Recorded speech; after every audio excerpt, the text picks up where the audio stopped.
All right, Charles. Well, first let's talk about tonight here at Titan FC. You were cornering a couple of guys.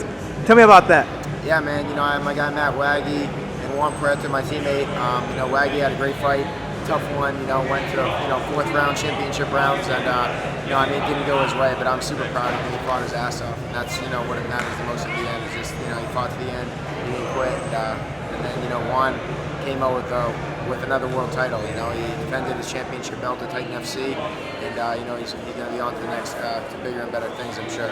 You think this is the last time for Juan fighting here in Titan FC, defending his title? We're going to see him in a UFC or a ONE FC or a Bellator? Yeah, absolutely, man. It's time that Juan gets paid, man. He's put in the work. He won the belts, and it's time that he gets a paycheck, whether it's from ONE FC, UFC.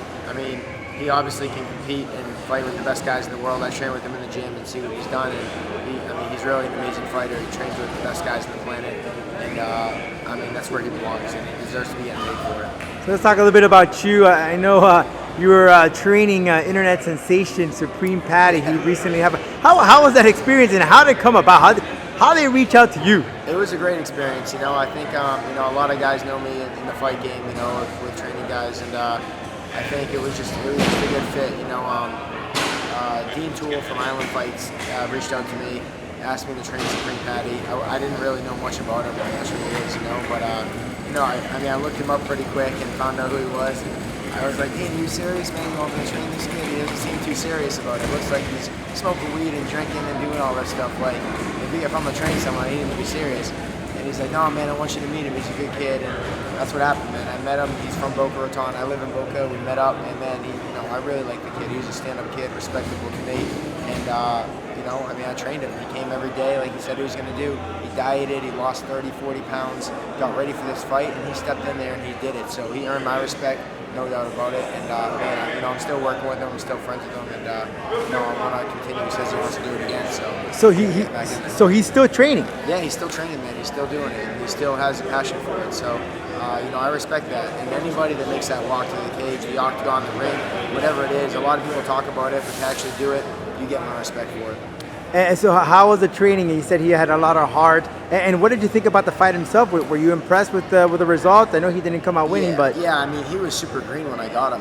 When I tell you he couldn't put his hands up, he literally didn't know how to hold his hands up properly. So, any coach, you get a guy in that green and they tell you got 5 weeks to get this guy ready for a real fight against a real fighter. The guy fought twice. I tried to, talk to the promoter and tell him it wasn't probably the best fight. I said, let's get him, somebody. But, they said they wanted to get him a real fight. They didn't want to get him a fixed fight. They didn't want to get him a bum.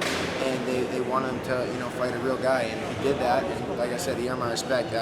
I thought his improvement was the best I've ever seen in anybody. And for me to say that in 5 weeks, from him going to not be able to put his hands up to being able to keep his hands up the entire fight, and the way he picks up things, he's naturally a very talented kid. So I was really happy for him for that.